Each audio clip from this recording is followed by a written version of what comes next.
Esteemed audience, Assalamu alaikum. Today, I present a topic filled with insight and enthusiasm.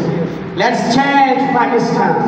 As a humble student of the 10th grade, I observe that the skies of your wonderful, towering seem filled with smoke. Poverty is at its peak, and the situation of law and the art is precarious. And as we seem to bend that line, the economy is plagued by crisis. Educational thought appears outdated, unemployment seems to reach for the skies. Class, ethnic, and religious divisions are in their climax.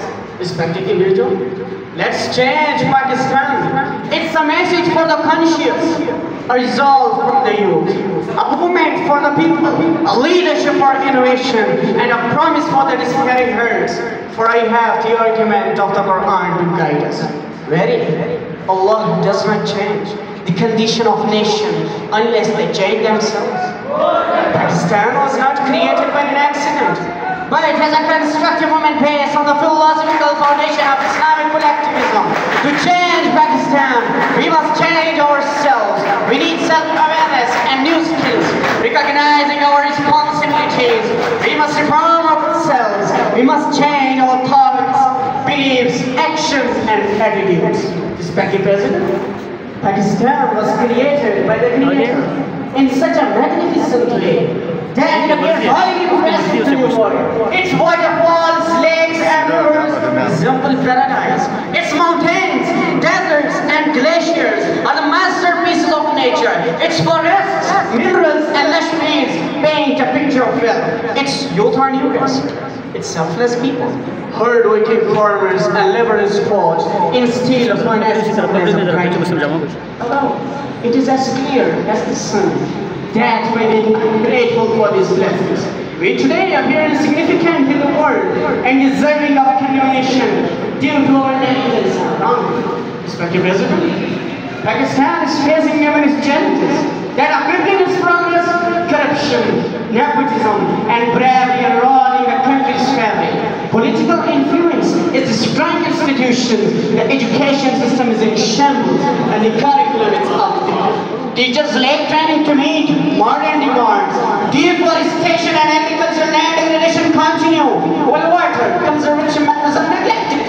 Pakistan's economy relies heavily on foreign aid, and industries are shutting down due to outdated machinery. Ordinary citizens are being violated. Climate change is causing environmental damage. Farmers are using old agriculture tools and outdated methods of farming. The healthcare sector is in a state of decline. There are more patients and fewer hospitals. The feudal system has strengthened its roots. Family and hereditary politics are flourishing. Employment opportunities are not being created. After obtaining higher education, young people are being forced to employ. We can initiate personal change, rights to be changed and become a better person. As a result, every day we observe the anomalies in our society and somewhere in our busy minds. We do nothing else but keep wishing to see things change and not to make things change. Instead of cursing the darkness, let us unite in candle. Instead of government and negative forces, let every action of ours be a reflection of our beliefs.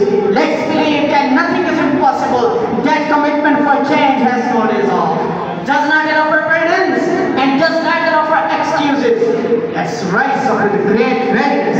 Let's stand up with a great determination. Respected President, let's talk about dream today. A dream not confined to one individual, but a dream that echoes in the hearts of millions of Pakistanis. A dream of a prosperous Pakistan, a just Pakistan, a Pakistan that is not held back by corruption, inequality, and inefficiency. This dream is not distant illusion. It is achievable, but only if we decide right here, right now, to make change, to not simply talk about it. It grows not in angry conversations, but to resonate and change Pakistan. It is time to take responsibility, to stop pointing fingers, and we ask ourselves, what can I do? We must act, and we must act with urgency, because the time for change is now. With courage, faith, and unity, we will stand. With courage, faith, and unity, we will stand to bring new life and hope to Pakistan. Thank you.